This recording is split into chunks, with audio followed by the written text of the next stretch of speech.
overserved? Oh, I'm sure we have all the time. I've been over-caffeinated working here, so. That's Keegan Neely. He's the manager of Rohs Street Cafe and one of its many resident coffee enthusiasts. Rohs Street Cafe shares a space with University Christian Church, or UCC. The cafe came along in 2003 with two main reasons behind its conception. The first one was we were working with some coffee farmers in Guatemala, helping them upgrade their operation and just kind of make it more financially sustainable for them. The second reason was, at the time, there weren't really a lot of places that weren't bars. He's not wrong. In fact, you can find some of the cafe's neighbors here, here, here, and here.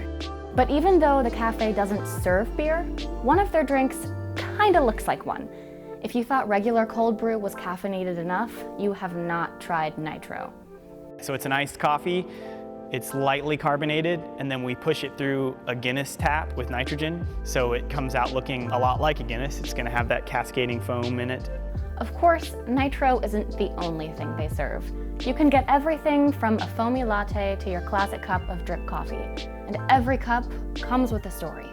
One of the things we'd love to teach you about is there are different ways you can process your coffee, and all that happens before we even get it. So it can be really tempting to think that like we're doing all the work, but in actuality, when we receive that coffee, all we're doing is taking quality away. With every step, we're taking quality away. As soon as it's been picked from that coffee tree, it's at its highest point of quality. So what we're trying to do is just make it suck as little as we can. Buying beans is a serious business. Sure, they make for a great cup of joe, but responsible sourcing is also essential on a global scale.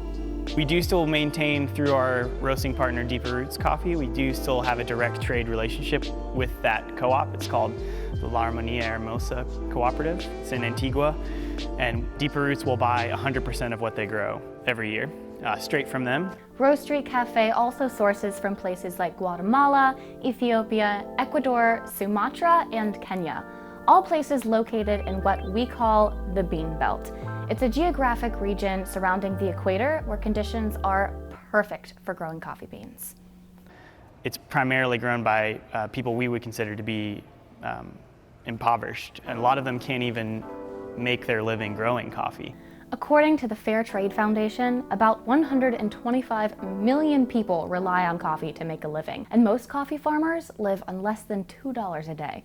I can assure you here that your coffee was purchased ethically, was paid a fair price for it, in a lot of cases even more than a fair price for it, and that the money that you're spending is actually getting invested into those communities and like really affecting real change in people's lives.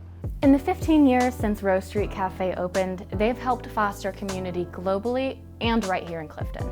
I mean, the place is like a cavern. It seats close to 100 people, so we can always afford to have study groups. The community of Rohs Street is not something that we create and then we invite you to come be a part of it. Like, it is created when you come and be a part of it.